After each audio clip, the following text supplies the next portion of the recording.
Aloha, Mother Fathers. Welcome in another episode of the Side Hustle Wrestling Podcast. Of course, on YouTube, TikTok, Instagram, Facebook, audio streaming on Spotify, iHeartRadio app, and anywhere you can get your podcast. Kyle Cornell, Double A Anthony Alfred with you. As always, back. Hope you had a very happy Thanksgiving. Can't stop, won't stop. Oh, we need to stop. Can't stop, won't stop. Anything I can do. I want something new. Sorry, I was watching some videos before the show today. Yeah, which we may or may not comment on a little bit later. We'll see how the mood of the show goes. Some videos. Holy NXT. All right, yeah, that was something. His name was, she meant to say Nick. Sure she did. Or Nate. Maybe that referee's name was Nate. Maybe it was.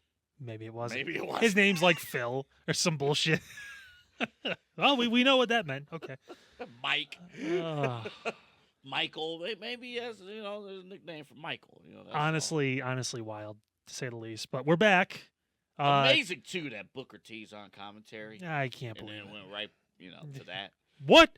Tell me she did not just say. Oh, yes, she did.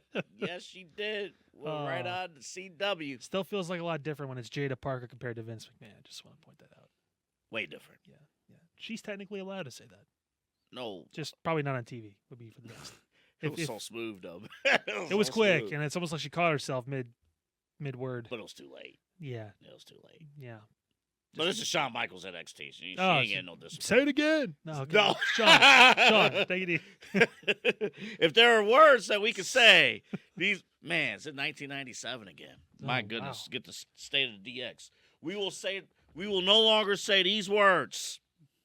No, we'll say these words. In this case, you should just never say this word. Never. Well, welcome to the show. Yeah. I hope you guys had a phenomenal Thanksgiving. How was your Thanksgiving?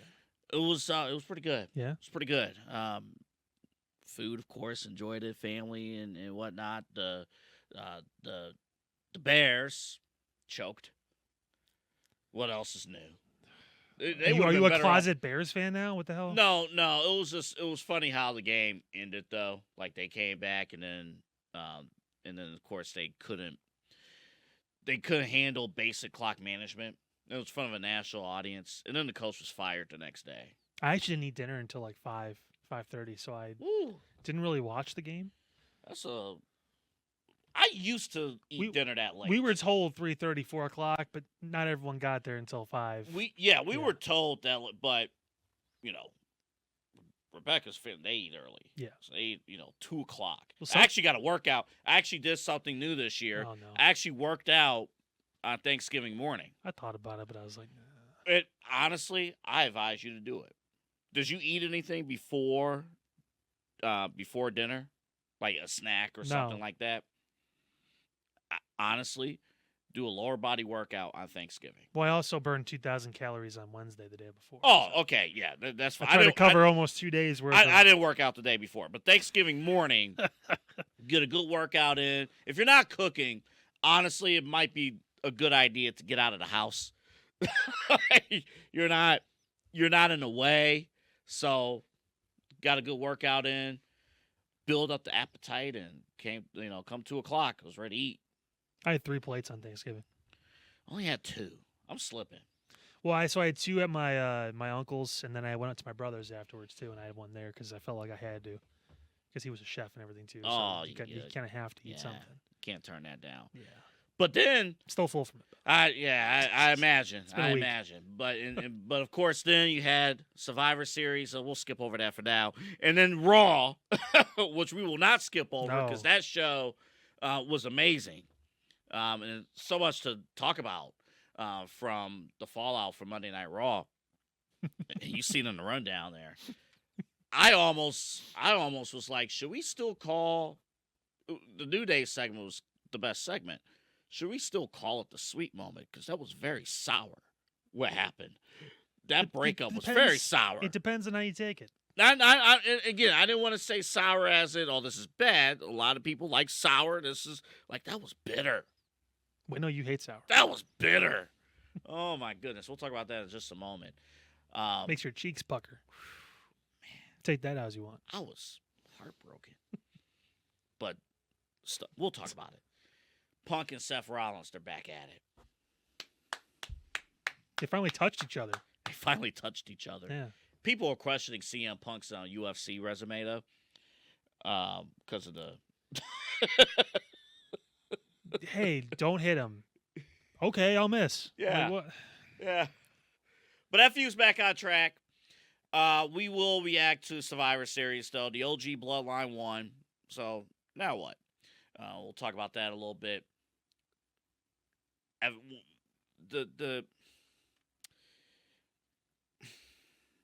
Hold it if you're going to... We're going to hold it. Yeah.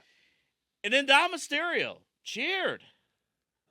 Dom Mysterio cheered. Look, listen. Starting to work. Listen. Hear me out. Now, listen. He still needs to be a heel in my scenario. He cannot be a babyface in my Royal Rumble scenario here. But hear me out. I'm telling you, there's some juice there with Dom. There's some juice there. We'll also talk about the Women's IC Championship tournament. That's good, OJ. Oh, sorry, you're talking about... We'll talk about that as well. And then there's a line down here. This is more so of a summary of everything that's going on within the storytelling of WWE programming. We'll dive more into this next week, that last line. But one of the great things about the Attitude Era, yes, you had Stone Cold and you had The Rock and Triple H and Vince McMahon. You had a whole cast of characters who were deemed good guys. But they all, yes, they had the same mission statement in terms of we want to win the championship, but none of them had the same personality. And that's what's intriguing about what we saw in the first 30 minutes of Raw. You saw the different conflicts. You saw the different storyline, the different motivations.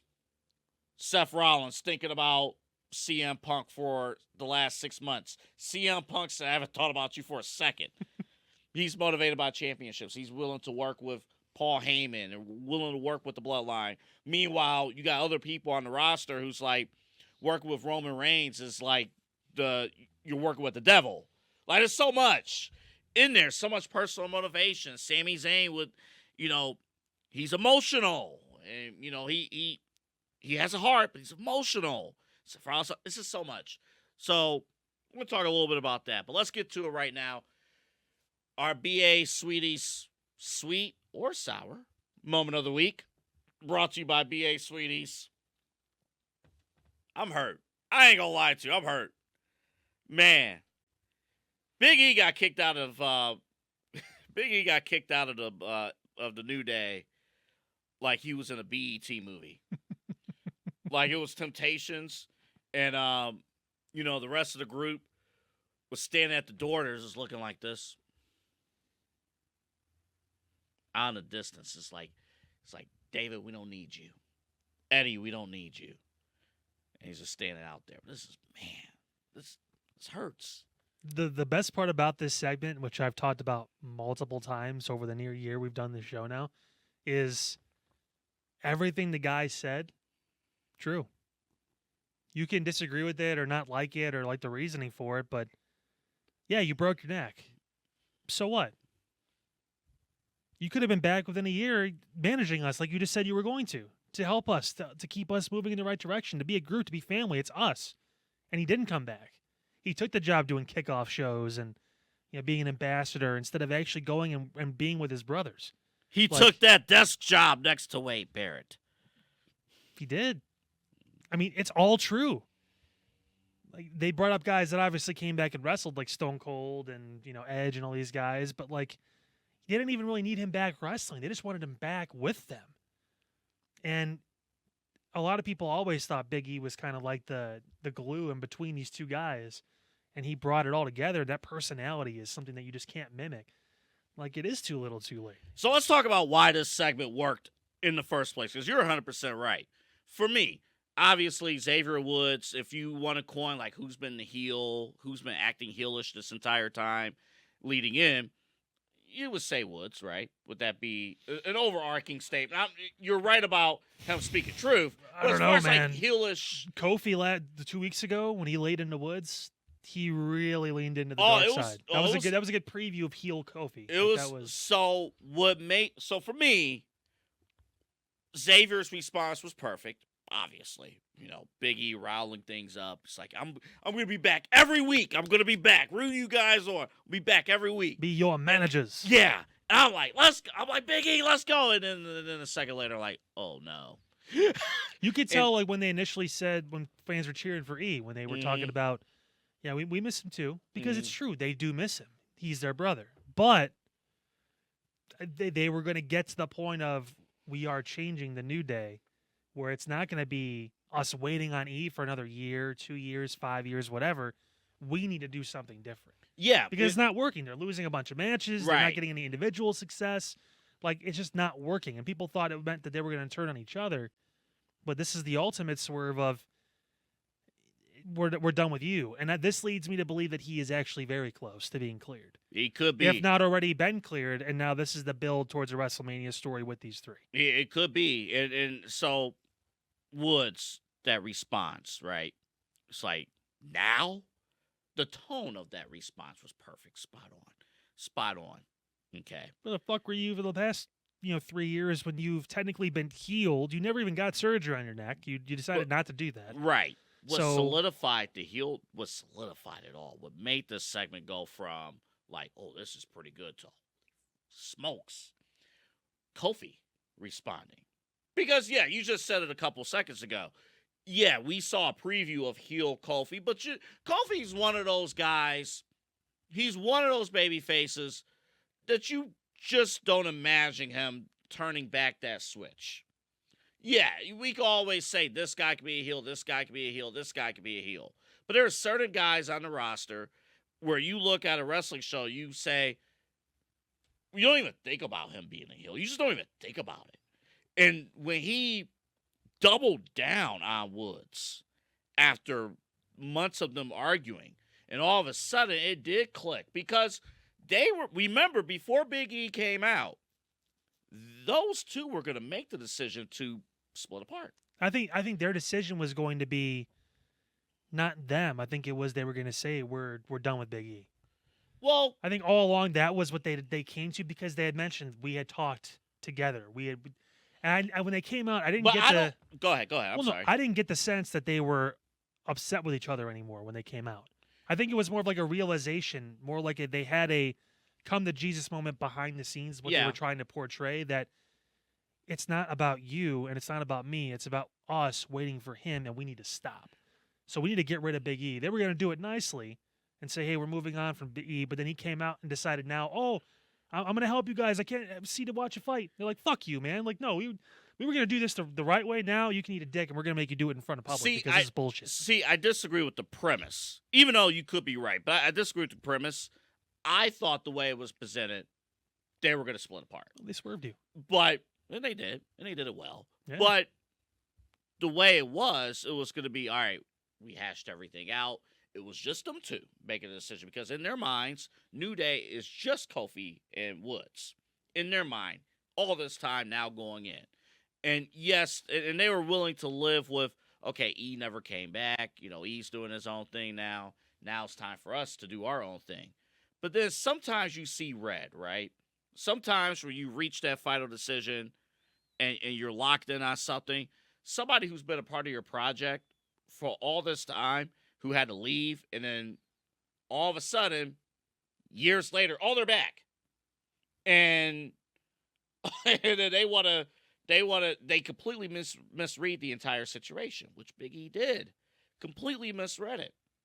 He thought he was going to be able to save things and be able to kind of keep these guys. Because it's like, were you not paying attention? Like, there's this angry. Did you not pick up the phone and talk to them? Did you not ask them on the what was the post show for Survivor Series? Like, hey, you got any thoughts? I've got some things, but I'm gonna hold on. It's like you never talked about it. You never talked about it. You never talked to them. No. So yeah, they themselves made the choice, and then Big E jumps in, and they saw red. And even if we took from storyline standpoint that, okay, Kofi was still thinking about breaking apart. When Woods said, now you're coming back, something snapped in Kofi's head. I think Woods is the key behind all of this. I think he's also the one that convinced Kofi that this isn't a me or you problem. Mm-hmm. This is a Big E problem. We put all of this faith in this guy who has left us for 4 years. Mm-hmm. Cold, nothing. And we basically put our careers on hold because of this guy. If we get rid of this guy, we're going to get back on track because it's about you and me. It's not about him anymore. And it's not about an image that the old New Day used to be. Yeah. Like all the balloons and stuff. And, obviously, and he's cereal. part of this whole story, but I think if he wasn't a part of this and for some reason couldn't be there, I think that still would have been the end result. But you may have seen us have our disagreements these past few weeks, but we came to realize that there has been one issue, and that is obviously E. We need to move on from that. We need to form a new Day that has a different perspective and a different mindset. That leads to both of them obviously being heels now. And then I imagine if E does get inserted back into a storyline with them, it'll tie into maybe Kofi being the one that maybe leans a little back into. I do kind of miss E, but was like doubling down, like, no, we can't do that because Xavier plays a really good heel. I want to see heel Kofi now. You will. It's not going to be immediate. I mean, maybe the Rumble is when he makes a return or something like that. I don't know. A safe match where he can't get fucked up too bad. So, I mean, I don't know. I mean how two things as far as like storytelling with this segment. Number one, little nugget, the commentary drop as Big E was walking to the ring, as you mentioned, the time missed. It was like, yeah, Big E's first time on Raw or SmackDown in 4 years. Mm-hmm. And we're saying, now in retrospect, wait a minute. Yeah. You've been on these pre-shows. You're on every pre-show. You couldn't talk to these guys? You couldn't mediate and go in? It's a new girlfriend he's got, too, taking up all his time. New lady friend, that's sitting there. By the way, she wants to smoke. Like, she's in there. But then the second thing, man, Kofi, when Big E was, maybe it was an expectation that, Woods was, like, unsettled in the first place. So Big E tried to go over to Kofi. It's like, hey, wait a minute. And then that, man, that temptation, get away from me. I don't have to do like that no more. This ain't, you stay over there. Even the way down to the way they dressed. Woods trying to look like a champion, dressing up. Kofi, always the flamboyant colors and all the different stuff. He's dressed like he just came off the street, just hanging out, went to the club or something.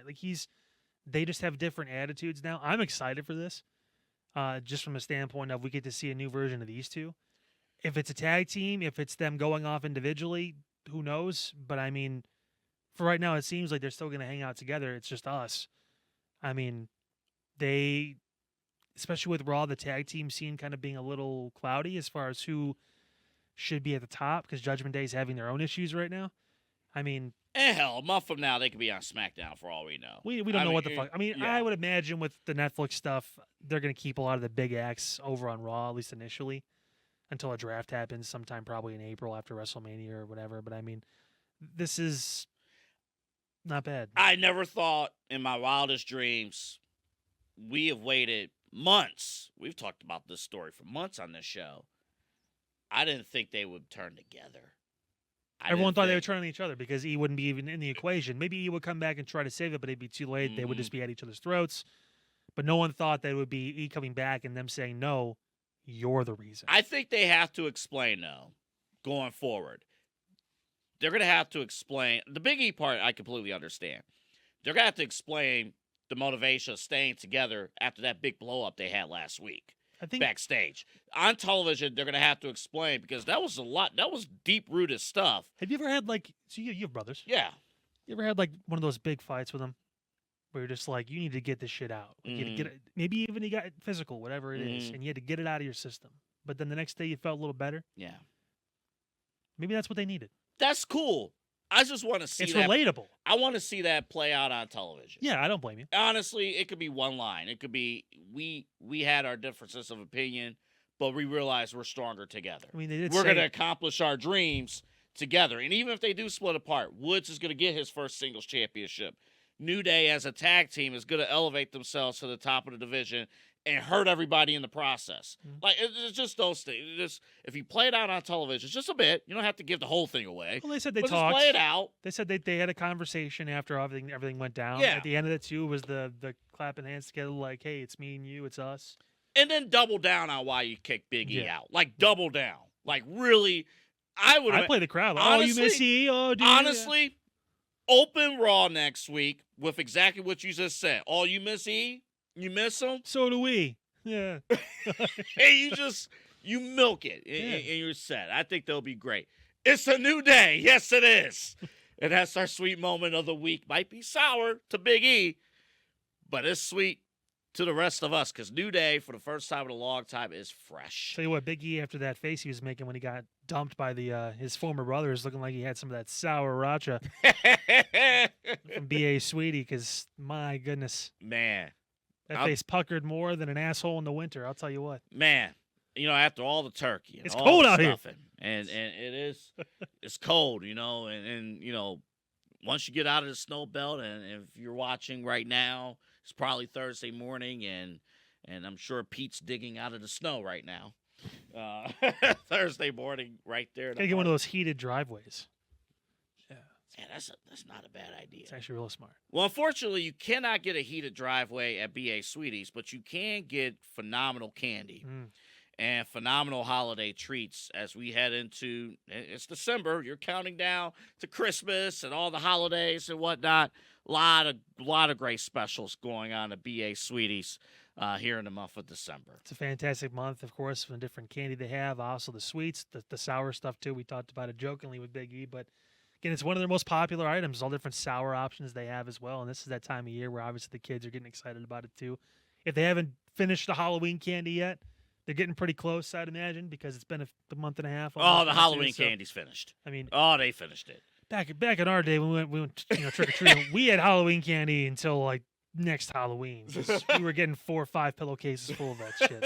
And if our parents were eating all of it, we were getting pretty damn close. But I mean, well, here's the cool thing too. It's that time, man. With the holiday season, obviously you have family coming in from Thanksgiving.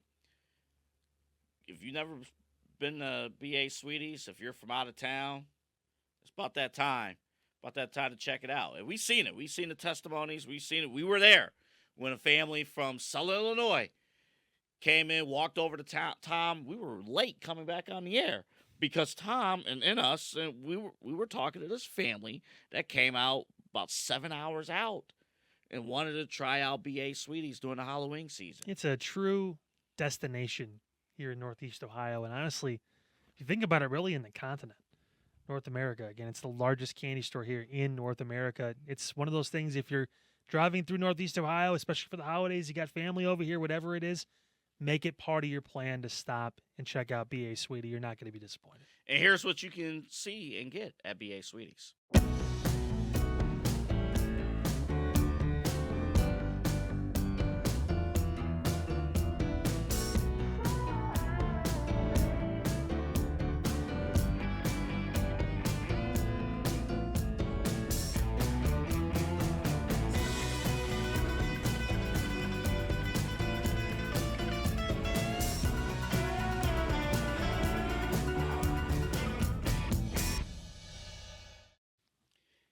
BA Sweeties. 75 years. Coming up on 75 years, as Kyle just mentioned a moment ago. 2025, yeah, it's going to be that. Largest candy store in North America. Not even joking, too.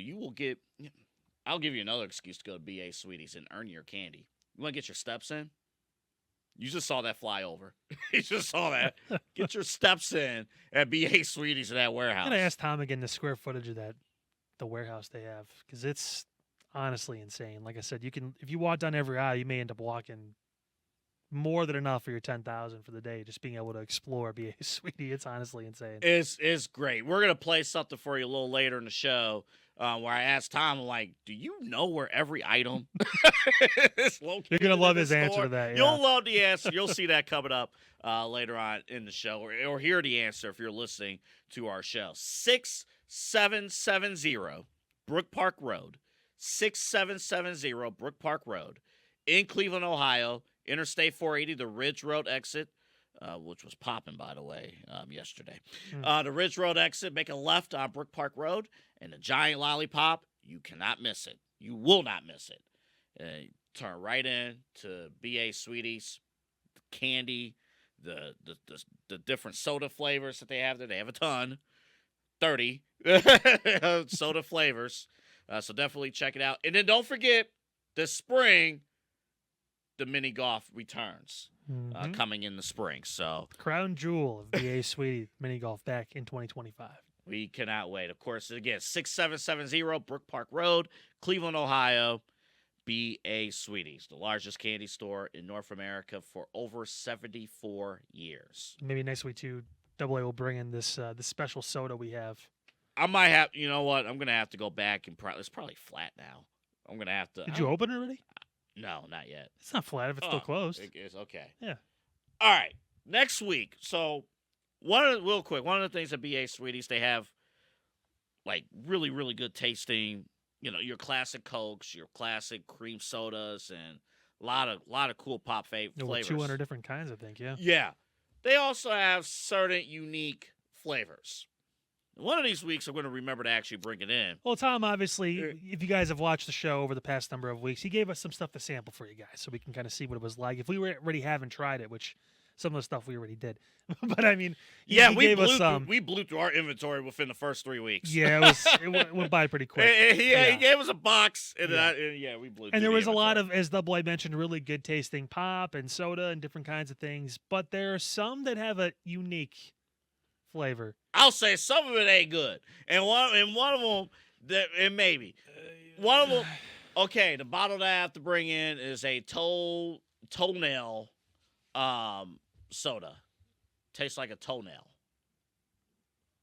Probably gonna be the most delicious toenail I've ever tasted.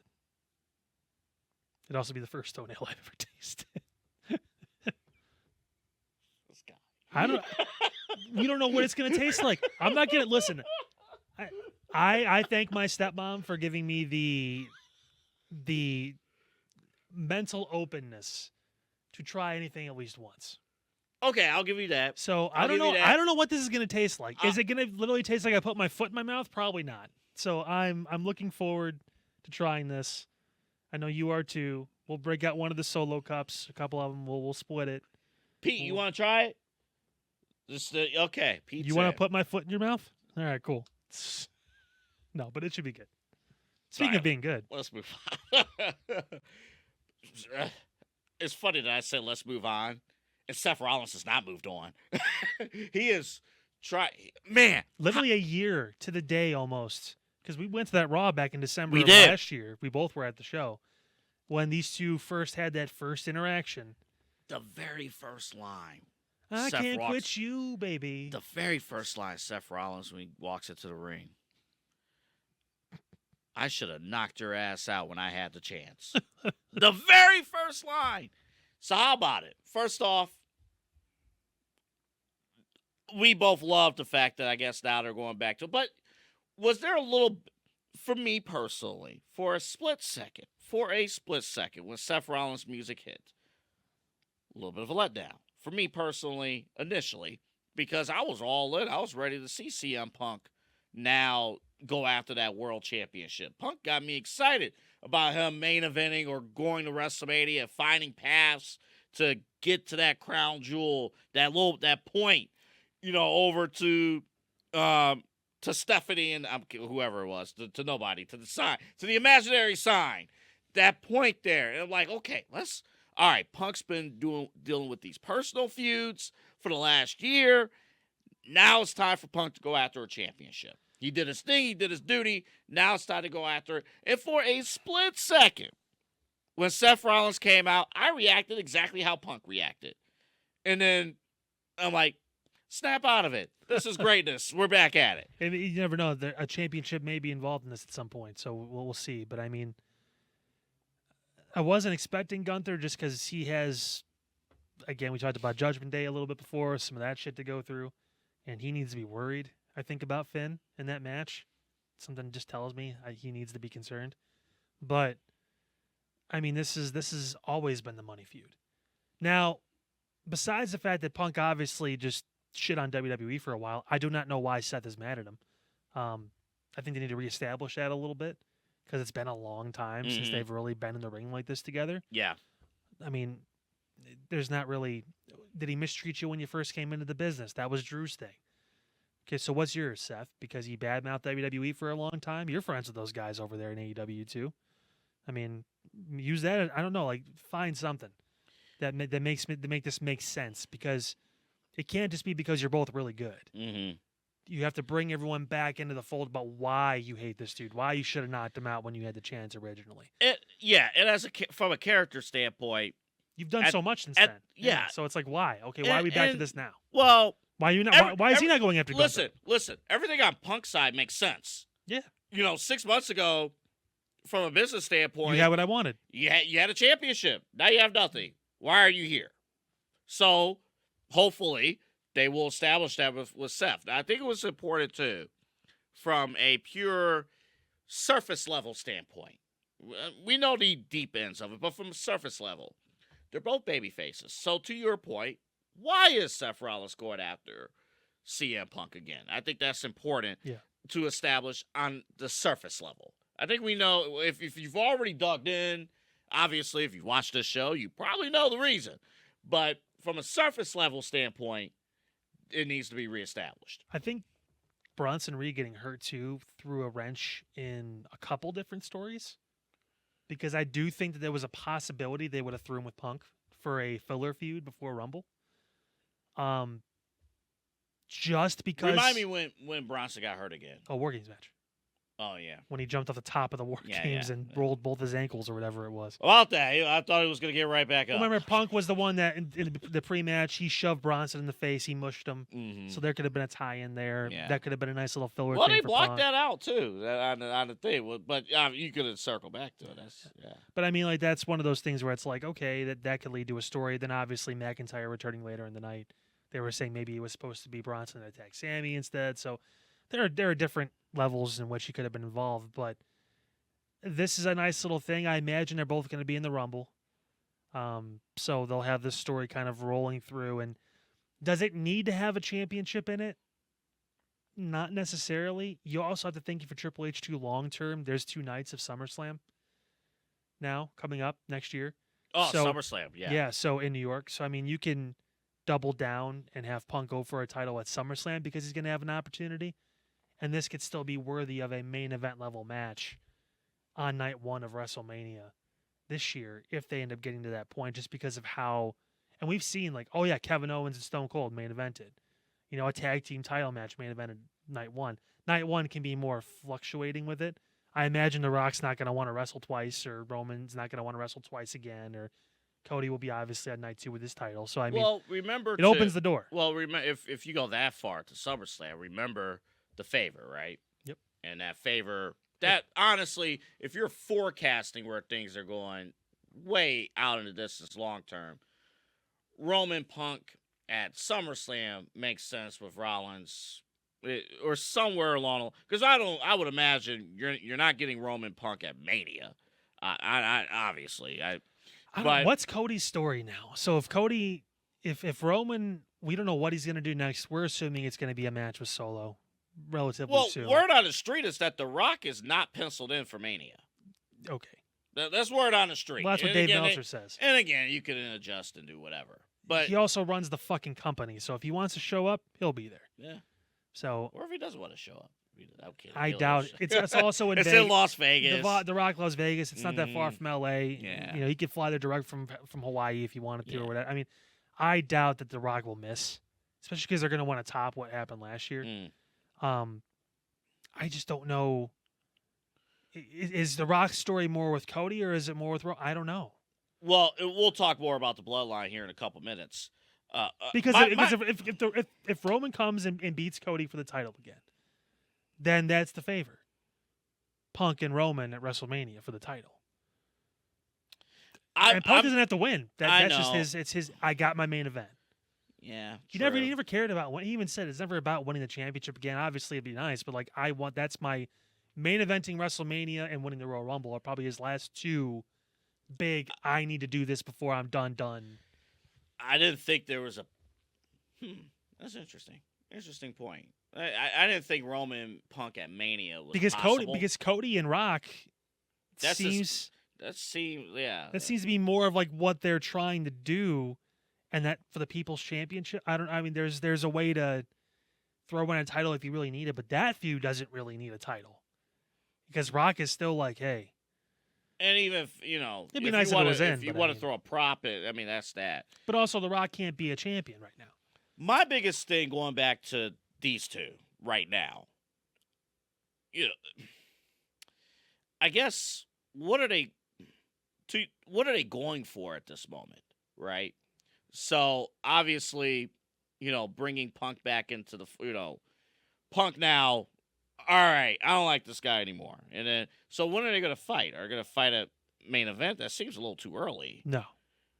Are they going to fight on the Netflix debut? No.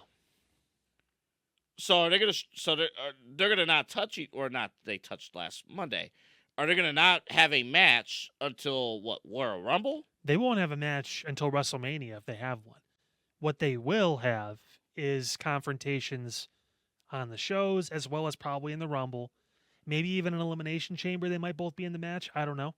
So what are they? So I guess my question would be... The world title will be the backdrop for it, I'm sure, too. Like, who's going to be that guy to step up to Gunther once this little Finn Balor, Damian Priest experiment kind of rolls through, and Priest will still be involved, I'm sure, in some of the upper mid card stuff, but he won't get another shot for a while. So. I guess my thing is I think it was important here. Seth and Sammy had their match, and it's clear. It seems clear now that Sammy has moved on to Drew McIntyre. Move back to Drew McIntyre. Move back to Drew McIntyre. So easily we forget. Yeah, that seems it seems clear, right? He needs to go to SmackDown. And then Jey Uso's in there too. I guess I'm just looking at what stories are being rolled out right now, what's being presented, and it's like if they don't fight until Mania. What are they like? What is Punk gonna do if I'm just gonna throw this out there? Say Finn Balor wins the world title at main event. I'm not saying he will. I'm just tossing it out there. You never fucking know. He's a Triple H guy. So yeah. Let's say they want to surprise Finn Balor wins the championship. Well, they can't. Well, they're gonna have to run it back, and then that's even more time. Maybe you got the Netflix, the Netflix debut. It'd be at Rumble. You got something there. So I if they're not going to touch, if it's just going to be more of confrontations, then they at least Rollins has to have something else to do. Well, okay, so think about it. All the stuff with the Bloodline feuding and everything too. I mean, they didn't have a match every week. There was a lot of promos. There was a lot of build up to it. These guys aren't done with each other. Like they're gonna build up to a huge match. It's not about having 10 matches before WrestleMania. So they're both seasoned pros that have done this for decades and decades. It's about building to an ultimate huge match, whether it's at WrestleMania, whenever, and to give it the proper time. Because now, again, remember, they were going to build this last year after Rumble. It was going to be a build to Seth and Punk for the title at Mania or whatever. And that obviously didn't happen because Punk got hurt. So now they're taking this opportunity. It's only a month, 2 months sooner than what they would have done last year. But now there's even more story behind both of them and what they've been through over the past year, all that stuff. So it's layers into it. I don't need to see a match at main event or even at Rumble. They can both be involved in the match because they both have that goal of being champion again. But that goal can be present with their feud as well, with the backdrop being that, okay, the ultimate goal is to be champ again, WWE champ, World Heavyweight champ, whatever. But I fucking hate you. My prediction, I think they will have a match.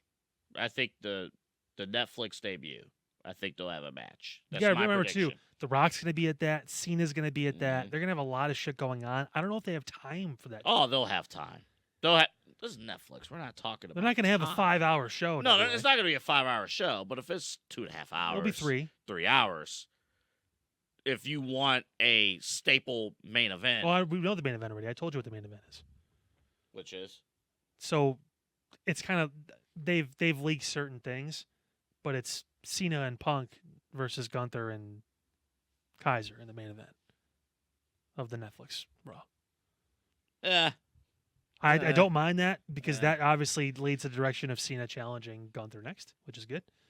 Get it out of the way quick. Or Punk being that guy. Who knows? I mean, he could avoid Royal Rumble altogether and just be in a championship match that night. I have no idea. So, we'll see. Maybe The Undertaker will come back. I have no fucking clue. Kane. All hands on deck. No, did you see Gain versus Blue Cane? I have not. No.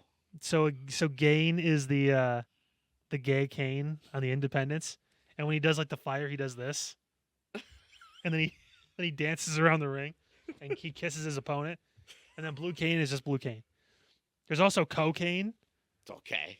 He snorts a bunch of white powder before, and then he loses his fucking mind. Kind of like when the bell would ring and Festus would They go all over to sound attack like they people. should run for political office. All of them. All of them. And you two one day can be the mayor of Knox County. Oh, let them debate local politics. We'll cover it. Gain, Blue Cane. We will cover it. Cocaine. OG Bloodline. They won. I have nothing. The best part about the show was the post show, the press conference with Punk asking so for what muffins Punk again. is doing right now, that's kind of how I feel about this feud. Look, here I will give them one benefit of the doubt, as we mentioned, and I saw this right. So we'll talk a little bit about Survivor Series momentarily, but you got Saturday night's main event coming up. You got the Netflix debut. You got the Royal Rumble. You got a second Saturday night's main event before the Royal Rumble, and then you got Elimination Chamber, all within a span, I believe, of 140 days. So there's a lot of events where they have to deliver. So maybe, Survivor Series still sucked, but you still gotta. I don't know if it sucked. It just wasn't. We were expecting something to come out of it, like some sort of surprise. They saved that obviously for Monday. So, Okay, so I guess literally my question is now what with the Bloodline? The CM Punk thing aside, that was established. CM Punk came in. CM Punk did business. He did his job. He's out of the picture momentarily. Sami Zayn on Monday said it wasn't my choice to have CM Punk in this match. But even, again, Sami Zayn, in a sense, out of the picture from that discussion. I guess now, is the whole story now, Roman really hasn't changed at all, and Roman will eventually burn the family again? I think the story now is Roman's still not the tribal chief. He has to beat Solo one-on-one. He hasn't done that yet.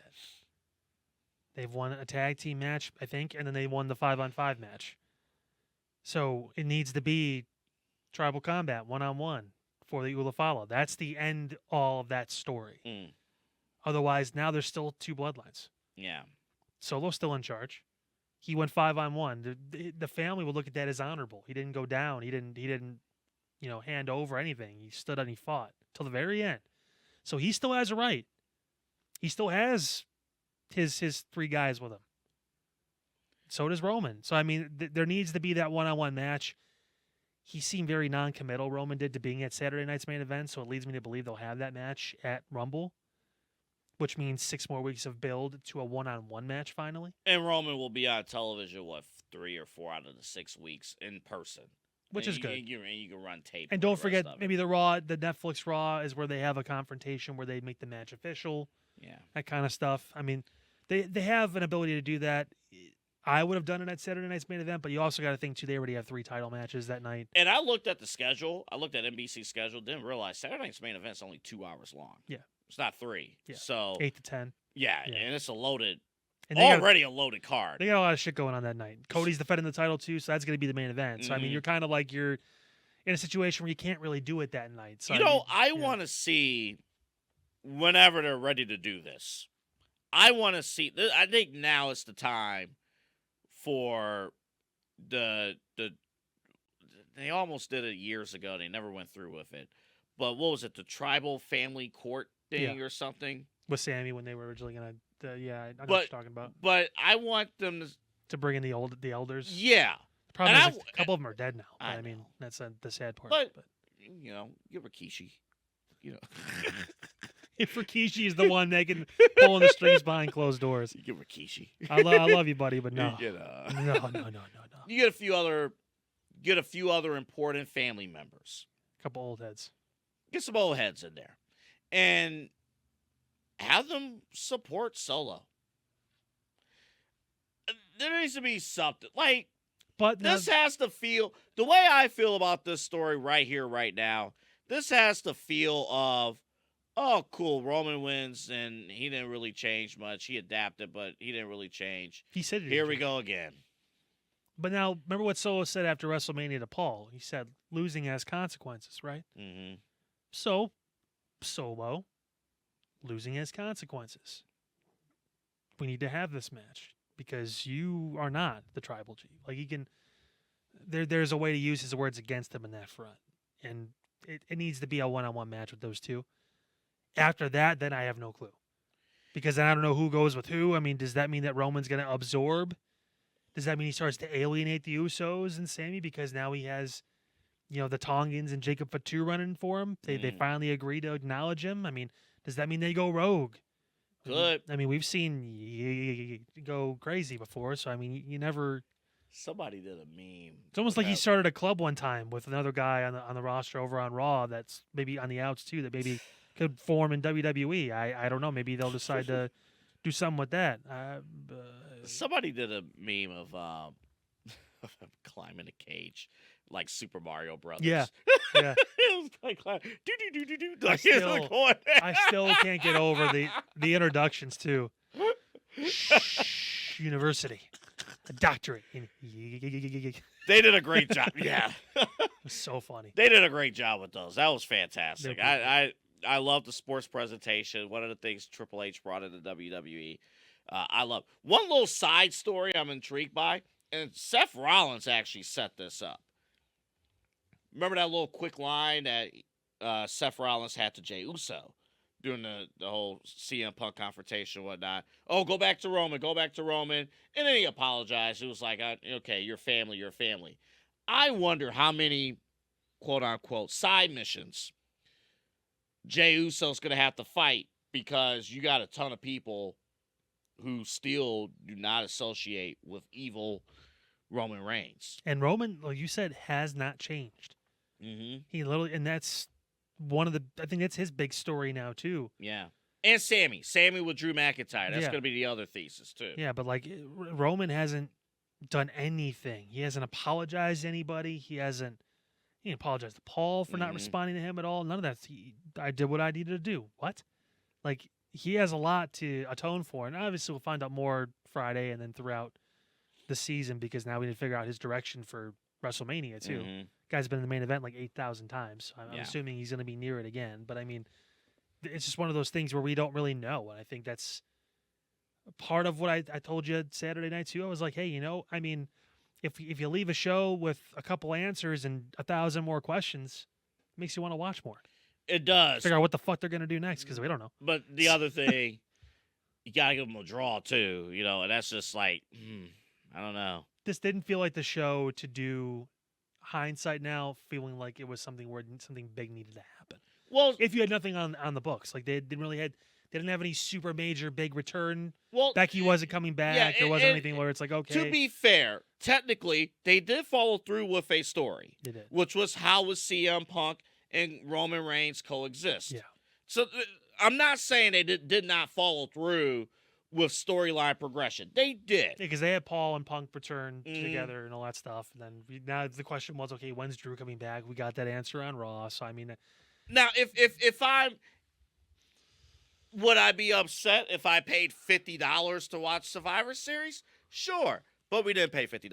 So, so. Like the quality of the matches was good. The women's War Games, I think, is getting a lot of people are saying, oh, it was great. And it's like a lot of shit, which is hard to do with 10 people in the ring anyway. But a lot of the stuff was pulled. And I go back to what I said on our Thanksgiving show. Yeah. And like, you can switch this up. It's cool. One War Games match, one traditional Survivor Series match. I think a traditional Survivor Series 5-on-5 with the women this year would have been perfect. I think sometimes when you involve weapons in a match, you have to realize, wait a minute, in terms of storyline, is there enough storyline hatred to warrant Io Sky going into the ring with a fire extinguisher? Even though it was a cool spot, really cool spot. Like, is it worth her going into a trash can and smashing into the other team? Again, I am not taking a shot at Io Sky whatsoever Yeah. because she's one of my favorites.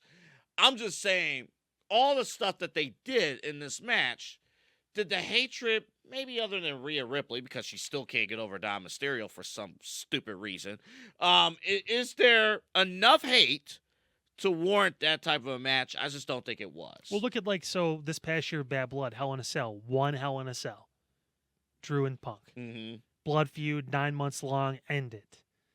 Like, you want to save these there's one. They're doing the Elimination Chamber. There's probably going to be two. But like, at least if there's a title involved. But at least with Elimination Chamber, there is a title or something. A title or a spot or WrestleMania. number one contenders match, whatever. Yeah. I mean, with Wargames, it's supposed to be a blow off of a lot of these feuds, but you talked about it before. I mean, we're kind of getting the extension of both sides, the men and the women, because Roman and Solo still need to do their thing, but there's still two bloodlines, and on the other side, Rhea's still kind of hanging out, with this Liv thing and Raquel and all that stuff. And obviously we know with Tiffany, Candice, and Nia are still going to be in a thing, and with Naomi and Bailey and these ones. And it didn't feel like it was an ending. It felt like kind of a stopgap in between other stories that were going on. And it's going to look cool. I mean, I think you're right. It would also be cool to be like, oh, I was the Iron Survivor, whatever it was, the Lone Survivor, whatever they called them. That's how Randy built his legacy at Survivor Series, being the last guy. Imagine if I'm not taking a shot at Io Sky, I swear. Oh, but reserve it for the hottest feud. No. Imagine if Io Sky would have been the last survivor. How much she would have been pushed. All of a sudden, she has a championship match at Saturday Night's Main Event. But then you could coin in the sole survivor, Io Sky. Number one contender for the world title. She outlasted everybody else, all that stuff. Yeah, it only gives her more credibility. Not that she needs more, but I mean, it's almost like it adds more to the table with that. And it's a different match. I mean, that's. And plus, they're opening. And again, I think that should be saved for, just like Hell in a Cell, for the best feud that makes the most sense with teams that make the most sense. Also, the teams didn't. You had two champions on one side with Tiffany, who maybe at some point she'll cash in. I told you, I think she should be the first person not to cash in. I'm starting to lean towards her idea. And she should take it to Money in the Bank next year. She should be the one that walks up the ladder and hooks it back up. She has the match, and she wins it again. And they're going to tell her it's a stipulation, like, hey, you had a year to do this. This is day 365. Like, you haven't done it. And you won it on a leap year. So, like, you had a chance. We gave you an extra day. We gave you an extra day. 366 days. You still didn't fucking do it. See, here's a look at the men's match, which, from a storyline standpoint, this felt more like, even though, yes, it is a progression of, the stories don't end, but it has been a long lead up to this Wargames match. That's different than what we saw with the women. Yeah. 100%. But you do have that. No, it's not. And it's not his turn. It's actually my turn. As you can see, I did not switch all the graphics. But coming up, I am sick and tired of the moaning going on from AEW. Huh? It's not even good ones either. It's just like, stop crying. You're not the bad. You're not the victims here. What it sounds like when my mom cuts my chicken in the basement. You're not the victims here. You are operating a business. Stop playing victim. We'll talk about that coming up in our new installment. It's been a while since I shit on AEW fans. Hold on. No, it's not even. I'm here. I can't even blame the fans because there are barely any left.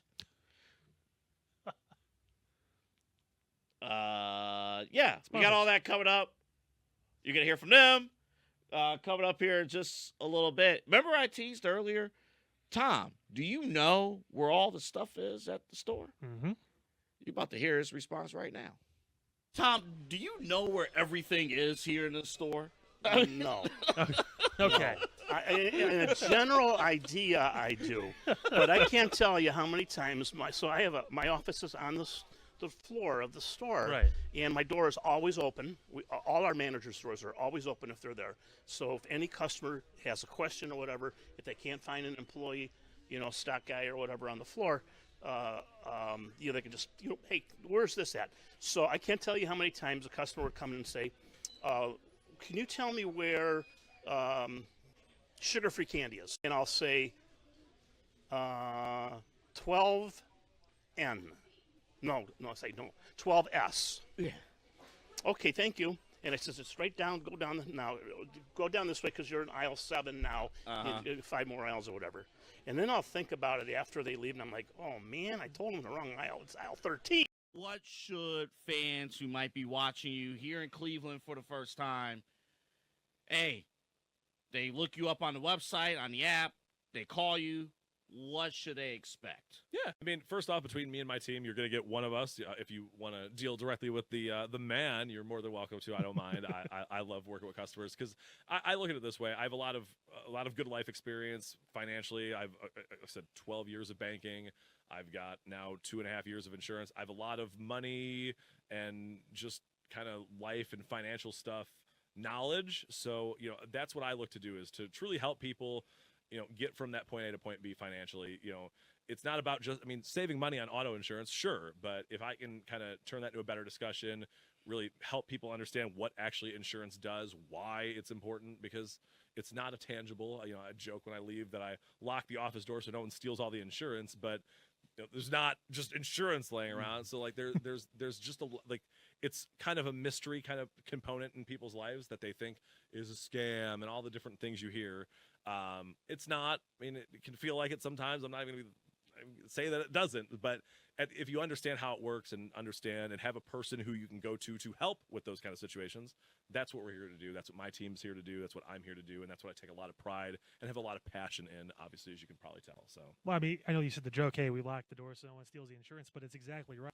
So here's the craziest thing about the holiday season. The weather is nuts. The weather is nuts. All of you are seeing it now if you're here in Cleveland. Cashews, almonds, yeah, it's nuts. That was the fakest fucking laugh you've ever had. Get the fuck out of here. Ho, ho, ho. Pimp. Great. So the Ho, crazy, ho, ho, pimp. Speak now, but that'll be on NXT and the CW pretty soon. Get the ropes down. A. B. Back to this. So my slides are out of order. My apologies. I'm like, something's off here. I put some. Anywho, this guy, Mike from State Farm. It's crazy with the holiday season, with the weather and whatnot.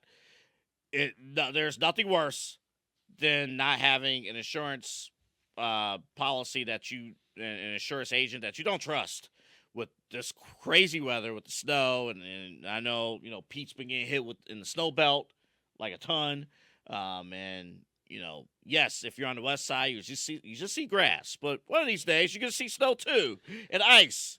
When that day comes, yeah, and when that day comes, you want to be ready. You want to be ready. You want to be protected. And Mike from State Farm will take good care of you. Covering news for as long as I did, this was always a time of year where it's like, hey, you know what? You got good car insurance. You got stuff taken care of, because accidents left and right, claims getting filed left and right. You want someone reliable, someone you can trust, especially if you live east of 77. God rest your soul. But it's going to be a tough winter already. It's the first week of December, and y'all getting fucked up over there. So by all means, reach out to Mike. You see the number on the screen also for our radio listeners, 216-932-6900. MyFavoriteAgent.com is his website. Get a claim. It's really a focus this month and next month as we kind of go through the heavy winter months, even into February too, about auto insurance, making sure you guys are covered with that, because this is the time of year we see a lot of crashes. A lot of people have to get to work. You have to get the kids to school, whatever it is. You have no choice. Sometimes you have to go out in these elements. First things first, obviously have a safety kit. But the second thing, make sure you have good insurance. Mike can get you set up with that. Yes, he will. And if you already have insurance, and you don't like the policy, you don't like how much you're being charged, you don't like the person at your work. I like State Farm, but I like my insurance. But man, my agent's a piece of shit. This guy isn't. Mike from State Farm, he's gonna take care of you, and he's a professional wrestler too. Mm-hmm. But again, as Kyle mentioned, this is the time right now, holiday season, because a lot of people, even in the snow, they're out shopping on a Saturday. There's nothing worse than shopping, being on the road, and then getting into a crash and you're not protected. Right. So you definitely want to do that. Mike from State Farm, again, he's been with us all the way since late August. He's been with us here on the Side Hustle Wrestling Podcast, and he's been with Exodus Pro since the August before that. But he's been a State Farm agent. Again, Lee Boulevard in Cleveland Heights, corner of Lee and Mayfield. And as Kyle has mentioned before, you don't even have to be in the area. Like, you don't have to live in Cleveland Heights to get his services. That's right. So whether you're in the snow belt or you're on the west side, the wind belt, the wind belt, the east belt, the west belt, belt's too tight, belt's too loose, doesn't matter. Mike from State Farm will take care of you. Maybe not cover your belt, but he'll take care of your home. He can give you some advice on the belt too if you want. Life insurance, life insurance, auto insurance, home insurance, renters, all that stuff. He'll take care of you. Also, do not sleep over the life insurance part. No. That part's very, very important. Yes, we already heard from the sponsors. Excited, by the way, too. You mentioned Mike being a professional wrestler on January 18th. Mm-hmm. Begin again. Exodus Pro Wrestling is back over the tree lawn on Waterloo. Yeah, he's gonna be wrestling Strictly Business. Brandon Beretta. And speaking of God having mercy on someone's soul, yeah, Strictly Business don't play. He do not play. We're gonna try to get him. We're gonna try to get both of them on the show as we lead up to their next show. I'd love to get them both in studio, sitting across from each other, to just get the unfiltered versions of what they expect and what they want to happen on January 18th. Well, again, remember how it was set up too. It was, Mike was saying, "I've been training. I'm ready to, professional wrestler," and then Strictly Business just came out and interrupted him. Yeah, just walked through. Just walked through him and Amanda. Just walked right through. Yeah. So then, obviously, Mike had to respond in his Red State Farm singlet, which was honestly one of the best moments I think I've seen in person. And he's listen. I need to talk to him about that. Listen. I need to talk to him about My that. boy's been in the gym. He's been working his ass off. He was working out on Thanksgiving too, doing all that stuff. He was. Yes, he was. He's going to be ready to go on January 18th. I have faith in Mike from State Farm, but then I obviously will see Brandon and go, "Oh fuck, yeah, I forgot you're like really good at this. This is going to be tough." Doors open 5:05 January 18th, and it's like, why are you bringing this up now? Don't worry, because Journey 2. It's like, oh, there's a 3-month difference. Before you know it, this show will be here. It's already only 5 weeks away. Yeah, before 5-6 you know weeks, it, it will be here. Megan Gallagher, she was with us here in studio a couple weeks ago, and we're working on a new project, which will be out relatively soon here within the next week or so. But if a lot of you guys watching right now are digital content creators, a lot of you have a small business or even a side hustle. And we chuckle a lot because it's so hard sometimes to get that word out, to get that last step. Sorry. Now I'm mastering the fake laugh. No, but to get that last step out. And Omega, spelled Omega, video marketing. You put the emphasis on the Meg so much. He's like, just call it Omega. Fucking stop. That's how it's spelled. It's like the all caps and whatnot. But Megan will take good care of you, and we'll get that promotion, whether you're looking to get the word out to reach new followers or to get your business in front of the right set of eyes. Yeah. Megan's going to take care of you with that. Yeah, we love the fact, too, obviously local here in Northeast Ohio, and she really focuses on the smaller businesses, trying to give you guys a platform to be able to get that next level, make that next step, to keep expanding and growing and improving your business by making, the eyeballs pop onto yours. So definitely worth giving Megan a reach and a shout out. Of course, you can find her link all throughout our social medias too, and through everything as well. So, and again, her email for our audio listeners, meganrg440@gmail.com. That's yes. meganrg440@gmail.com. Yeah, for someone who's been in the media business as long as she has too, the rates that she charges and everything as well, pretty fair. It's really good. And again, former Emmy Award winner, so formerly worked in television, of course, talked about. I've seen the trophy case. Yeah, Packed. Yes, it's loaded. It is loaded, but definitely check it out. Omega video marketing. She's gonna change it to all black fonts and shut the fuck up. She's gonna be like, don't say it like that again. Like, don't do it. All right, it's time to get serious. Maybe for you, I'm gonna laugh my ass off. No, because I'm sick and tired. Okay, so I want to show you guys something. So again, we've been doing it. Hear me out for a little bit of time. No, hear me out here. Hear me out here. HEAR. Yeah, we've been doing. Now, 2 You weeks ago. illiterate bastard. Now, that's not me. That is literally you. That's Opus. You chose That's to cut this and put it in a slide. That's. So a few weeks ago,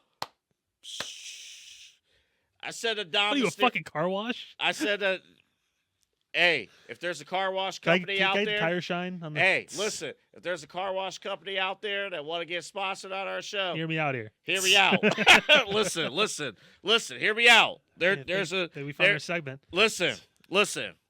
Let me talk to you. There is Yeah. a lot of crossover between wrestling fans who love to drive and your car wash.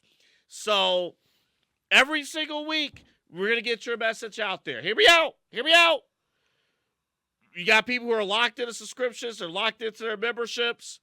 But you want trusted car wash. You want trusted, smell good products filtering into your vehicle. Oh, my God. If you're a car wash company out there, reach out. Side Hustle Podcast. Double A Anthony Alfred, Kyle Cordell. Don't put them on camera. But yet. All At some point, he's going to have to. Go ahead, put him on camera. What the fuck just happened?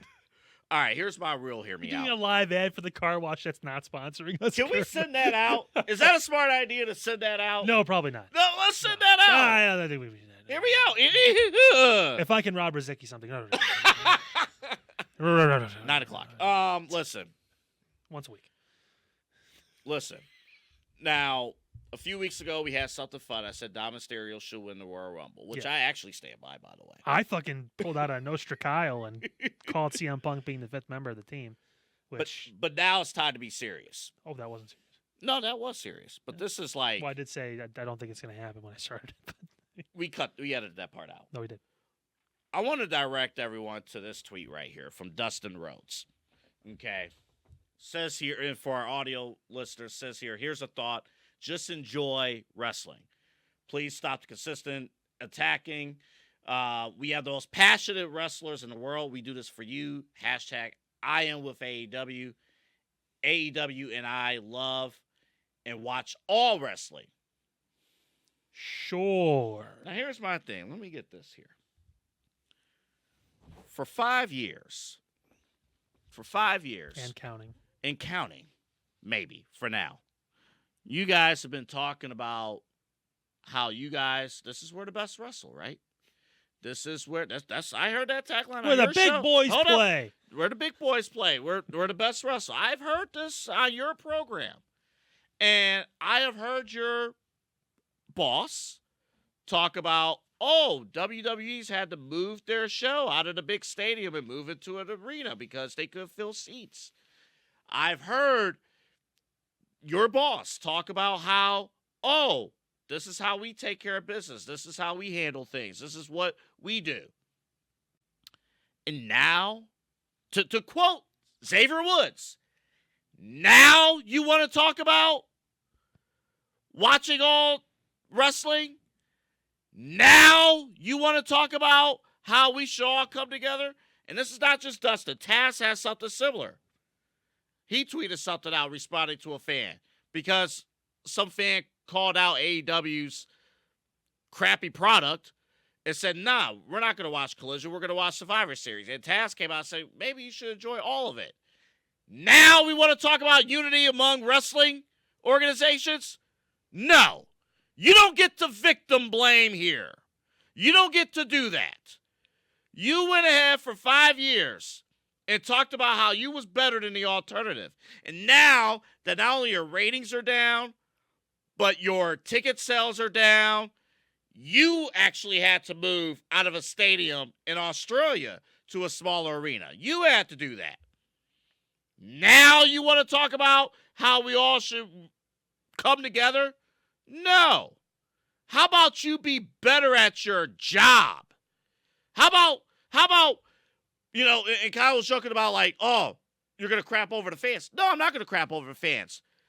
Because week by week, month by month, as we do this show, there are less and less fans. It's not hard to figure this out, except you're too stubborn to figure it out. And now you want to play victim. No, that's not how this works. You cannot go out here and use your own company as the number one babyface of the company. It's the number one babyface on your entire television product. Because nobody cares if AEW goes down. Nobody cares if Jon Moxley takes over AEW. Actually, what does AEW stand for in the first place? Who are you as an organization? Oh, this is where the sickos? Well, you're losing them, too. Be better. Step up. I don't know. Do some storytelling. I don't know.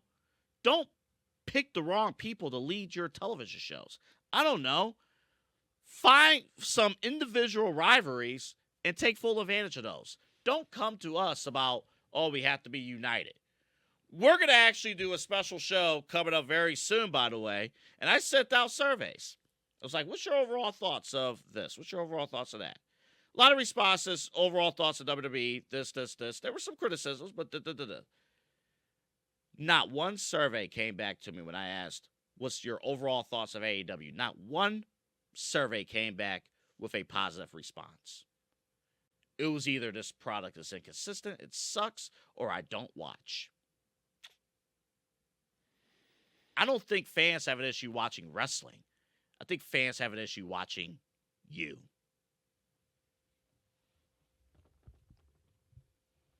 You know, for the first time, it wasn't me that shit on AEW today. It was AA.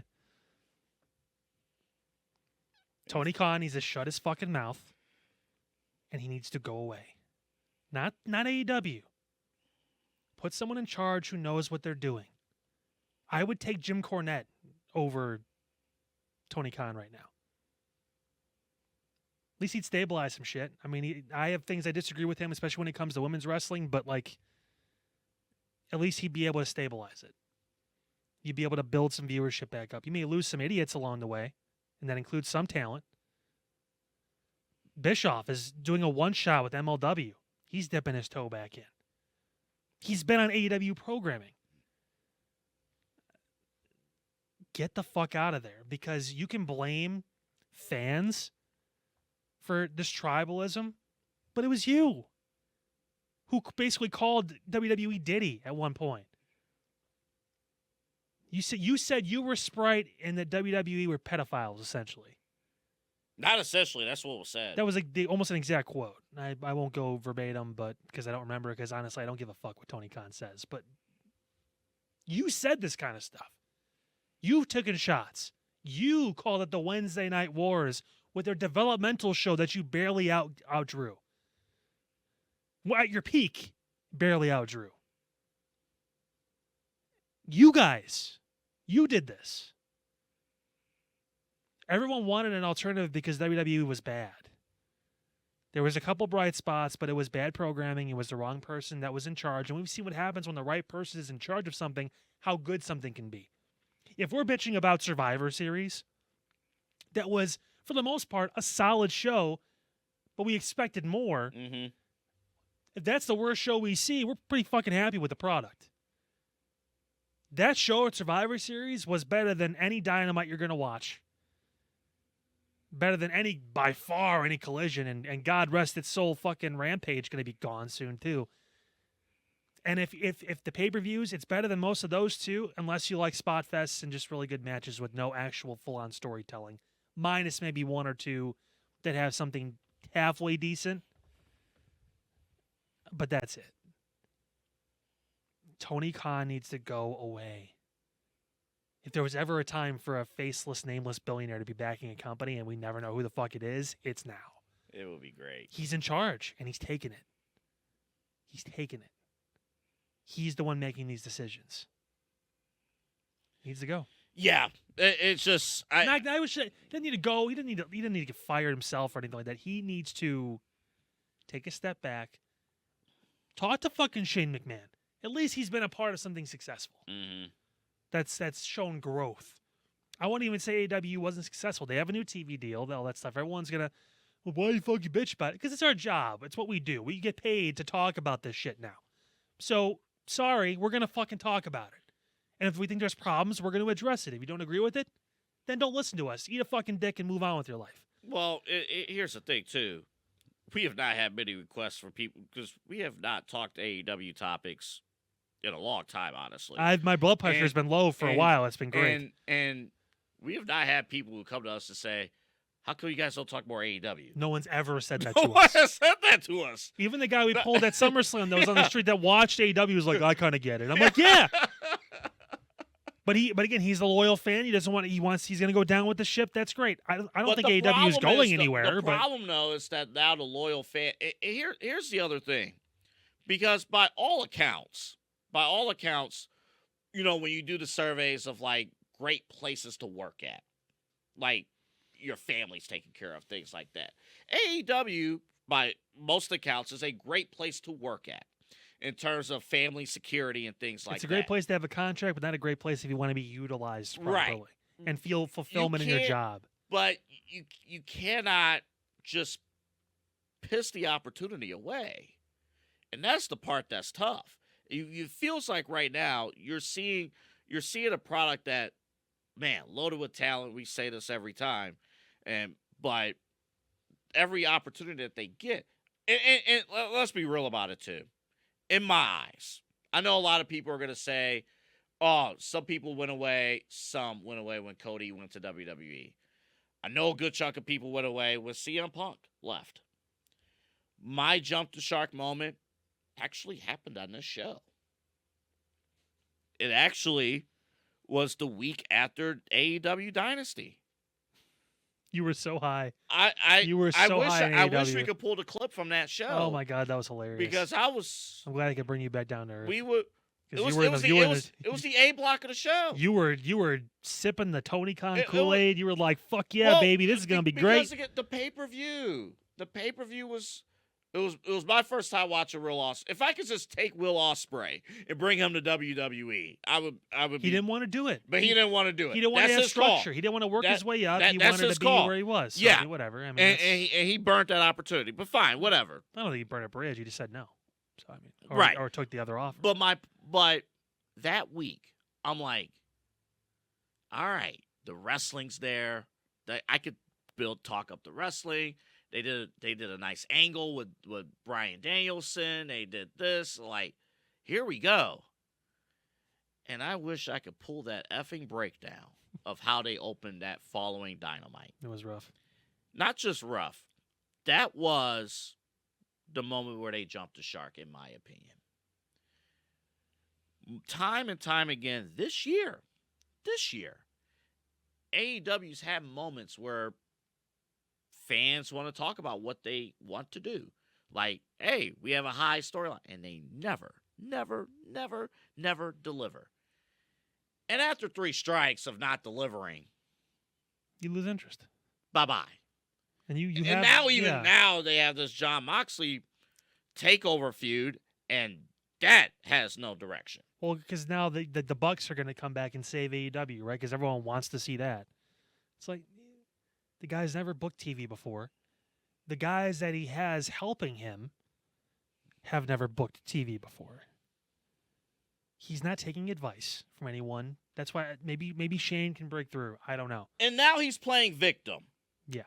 I'm not pointing at Dustin Rhodes, but he's an employee. He's doing his job. I'm not blaming Dustin. He's telling talent what to say, I'm sure too, like and what to say it and how to now approach he's it. playing. It's now PR. Tony is playing victim. Oh, you need to watch all of us. No, we'll watch WWE. We'll watch Exodus. We'll watch AEW. We'll watch a lot of these other promotions. I'll even watch a little bit of TNA because I like Joe Hendry. We'll watch TNA.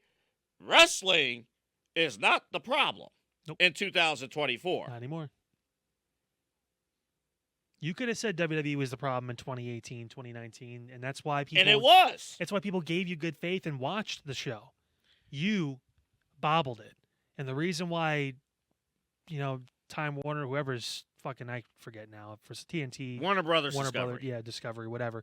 why they gave you the money for a new TV deal with a little bit of a raise, is because even at your lower ratings, which they've dropped consistently year over year, you're still like the third highest, second highest show on Wednesday night. Congratulations. They lost the NBA. That's why. Let's cut right to the chase. They lost the NBA. They had that's disposable why they income. had. If they had the money, if they would have kept the NBA, y'all would have been gone. There's a reason why WWE is swerved a little bit from NBC Universal, is because NBC's having some issues. So they went with Netflix for Raw. $5 billion. Let me Remember add that. one more thing. In 2019, 2020, when AEW was starting and was starting up, they focused on individual feuds. They focused on personality. Nobody in this generation goes around and says, "I love WWE." Nobody says that. People do say they love Triple H. People do say they love his direction. People do say they love certain wrestlers and certain people and certain entertainment. Nobody goes out and says they love said company. And in 2019, 2020, 2021, AEW focused on individual storylines. So if you were invested in Kenny Omega, Cody Rhodes, Jon Moxley, Chris Jericho, and Britt Baker, many others, you're watching the show because you want to see them perform. Yeah. You want to see their stories. And WWE was not capitalizing on that under Vince McMahon. They weren't taking advantage of stories. They were bad stories. Today, they don't focus on individual stories, maybe for the exception of Bobby Lashley, Swerve, Darby. I don't know. That's it. There's no individual storytelling. There's certain things you could. Well, what about this story? Like, what about it? Yeah. Who the fuck cares? Like, why should I give a shit? Like, there's no why, who, what. It's the thing you learn when we do media training on your first day. Who, what, where, when, why, how. Mm-hmm. Answer the simple questions, and you'll get simple people that don't normally watch your show to buy in and invest. And remind them. Show them video packages. Show them what happened the week before. Keep it fresh with that constant reminder of like, hey, this is why these guys are here. You know, not everyone's watched your show since 2019 and know that Chris Jericho's had 14 different gimmicks in the past 2 years. And 14 different NDAs, allegedly. Hmm. About that. We didn't mention that part. Speaking of rapid fire, good God. Take it easy on the poor man. Man, You're never going to get invited to that cruise now. I guess not. Yeah, that's a shame. Man, I gotta learn how to swim first. You All know how to right. swim? I do not. Really? No swimming for AA. No, Oh, yeah. no swimming. No. We're doing a pool party this Uh-uh. this summer. That's fine. I'll be on the 2 feet side. No. We can do a pool As party. a grown, listen, as a grown adult man, you need to know how to fucking swim. Even if it's doggy paddling, we're gonna get It's you. gonna be that. I'm gonna be at Bedford Community Pool on the. It's right there. It's right by my work, so it works out pretty well. I can walk from my work there. on the kiddie side, there. Oh, you're going. I for was doing sprints. in the diving pool. board, deep end. Absolutely not. No. Absolutely. No. You can float. No. If you do that, somebody's gonna die. No one's gonna die. It might be me. But if I make it out, it'll be you. They have this thing. This thing at pools. They're called lifeguards. That's what they're. Yeah, they're there for you if you need it. So So what? So they'll be there to help So you. what? What do you mean? So what? So what? What? I was trying. I'll talk to your better half about I was this. trying to. No, don't do that. Oh, you're damn right. I Don't will. do that. Oh, Please yeah. don't do that. I'm gonna send her a text right now. No, please don't do that. We're gonna end up going to Kalahari like tomorrow. Then well, I'm Fuck, saying that'd be I'm great. We I'm should saying do like, that. no, we should not. You don't really have to swim there. Just water slides. No, okay. You guys have fun. I'll be at the adult pool with the alcoholic slushies. We can all do that and go on water slides. That's cool. You're not swimming on a water slide. No, You go- I don't mind the waters. I don't mind the water slides. It's not the big one. He's in like the 18 inches of water that like at the bottom a pool. little water slide. Oh, look at that. I'm making sure everyone like is like safe. When you get to the bottom. Like I can't stand like when like the big ones, like you're in the tube, you can't see where you're going. Oh my god. Like you're just over This guy here. worked at Cedar Point for 15 years and he has a problem with water slides. Yes. I took people's money. I didn't operate the rides. You're ridiculous. ridiculous. I told you how to Cedar play the Point games. is actually a really good idea, and I think we should do that. Not Cedar Point, but Kalahari. I was gonna say, how's your thoughts on roller coaster rides, Mr. Tall Man? Oh, I fucking hate roller coasters. See, that's But I have a thing about- reason. but that's what I have a reason too. You didn't drown when you were 3, and now you fucking hate swimming and you don't want to learn. I got stuck on top of the dragster for fucking 30 minutes.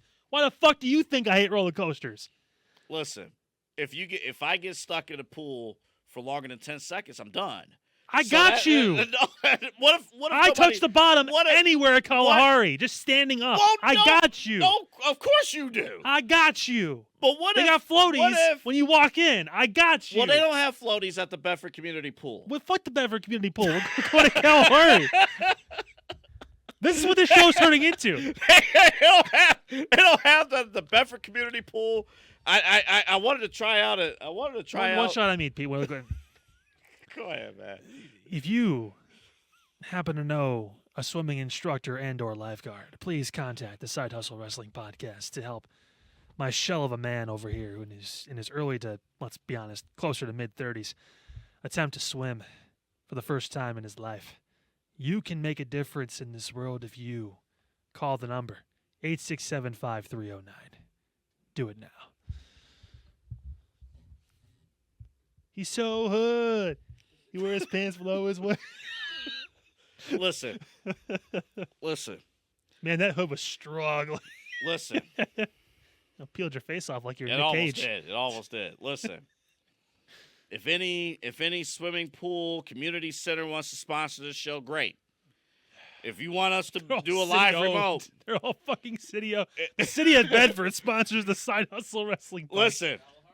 Kalahari. And I got family that works there. We'll welcome Kalahari. Hell yeah. Listen, we'll do a live remote. I am not doing any demonstrations in the pool. No. I'm going to do the entire show just going down the water. You can't. You can do that. I'm sure people will have Just give me equipment a set up waterproof for you. lav mic. And No, that's cool. You do right. You can do that. I'm gonna be like Be sick. A GoPro, yeah. every segment will be like, hey, how was it? How was it? Yeah. What a party pooper. All right. Have fun. I'll be right here.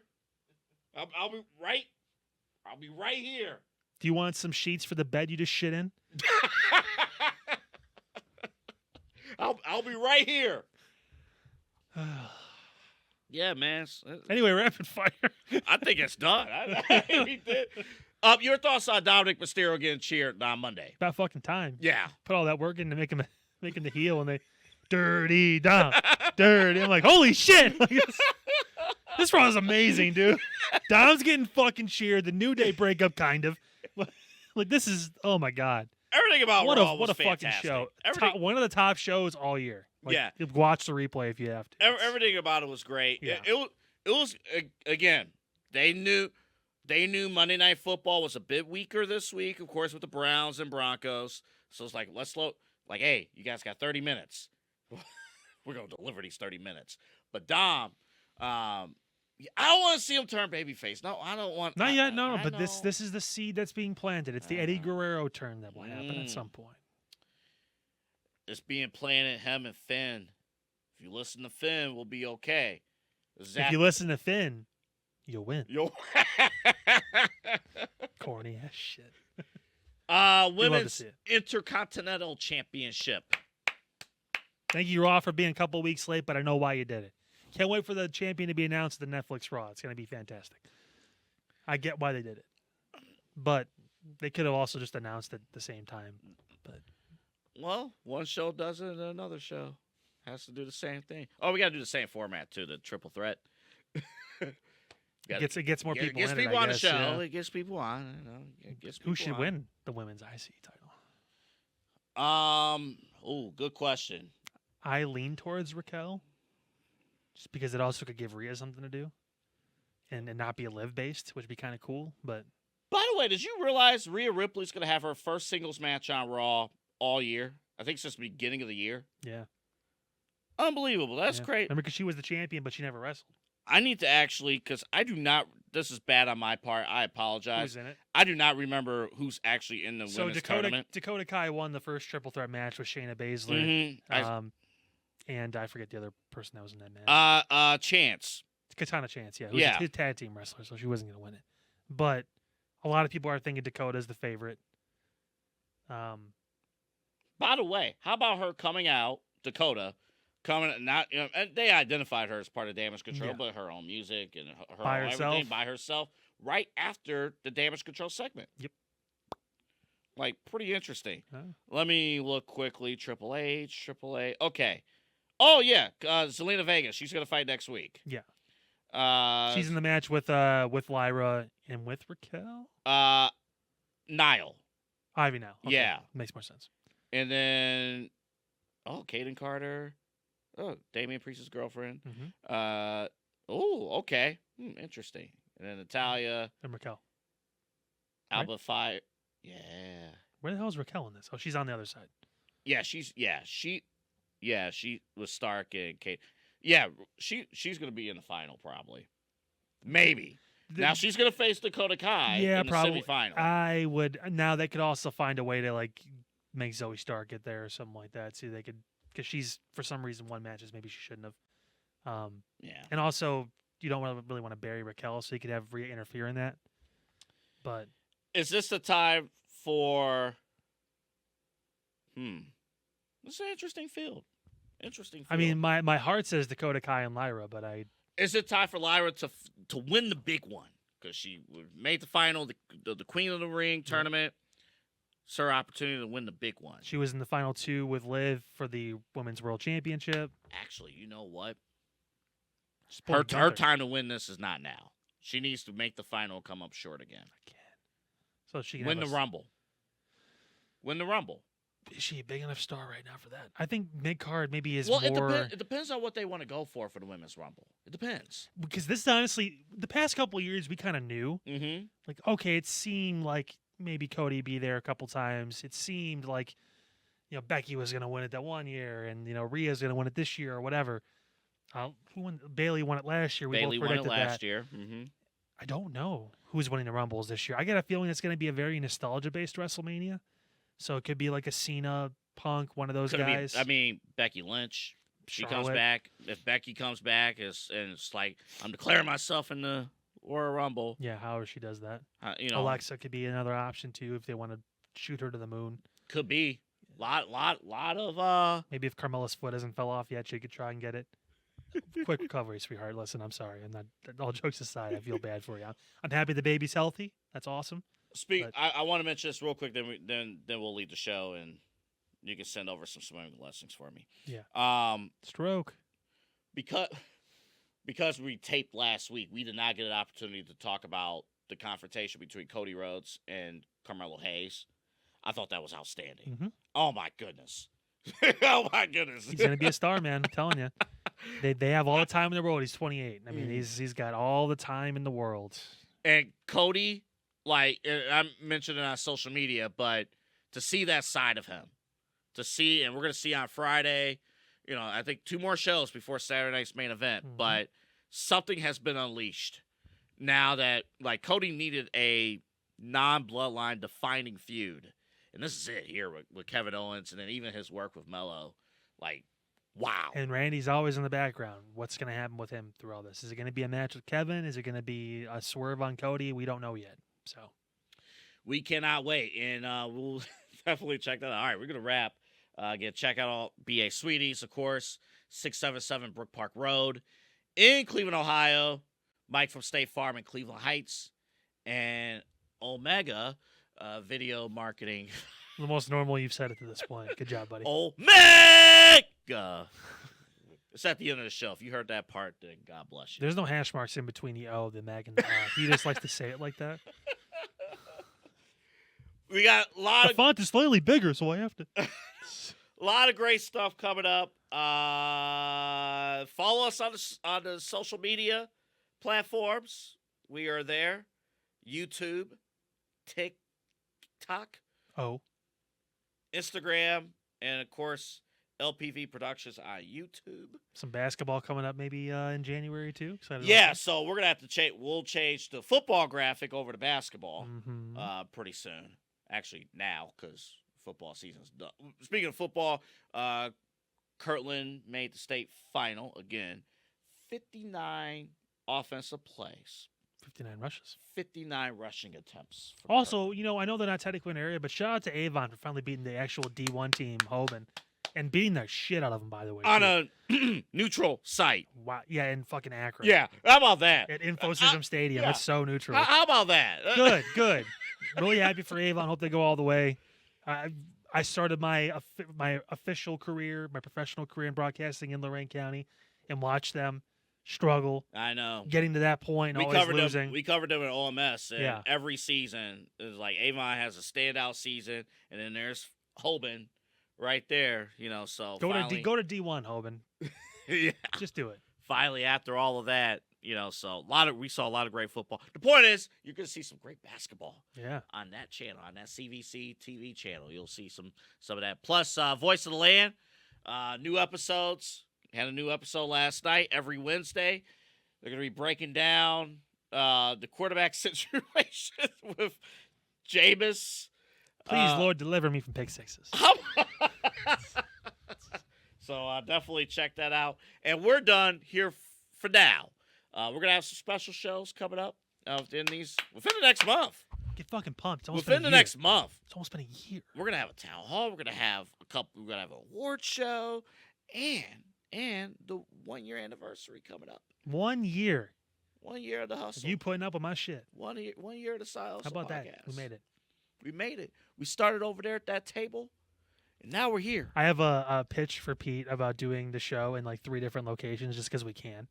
So we start at the desks, we work over to the green screen, and then we finish in the chairs over the other side of the studio. I might actually sign off on that idea. Okay, Pete to show the growth that we've been able Can to. we do like a walking shot all the way through, like Terry? So Terry Bradshaw, when he introduced like Fox NFL Sunday, Fuck, Terry needs to get introduced off TV. the entire studio. This is 30 years ago. He introduced the entire studio. 30 years ago. Yeah, it was 30 years ago. Terry needs to get off TV. Hot take. That ain't a hot take. That's a reasonable. When you start calling the highlights for the wrong game and still think you're right. Time to go, Terry. He was like, I don't want your money. I want you to go home. No, Terry was like, yeah, this quarterback Tua, Miami, they don't struggle in cold weather at all. And immediately they show a graphic. Yeah, Tua's 1-7. In cold weather, 0-4 under 40 degrees. Oh, Terry. Be safe out there. Enjoy the weekend. We'll see you guys next week. Next week, we're here, I think.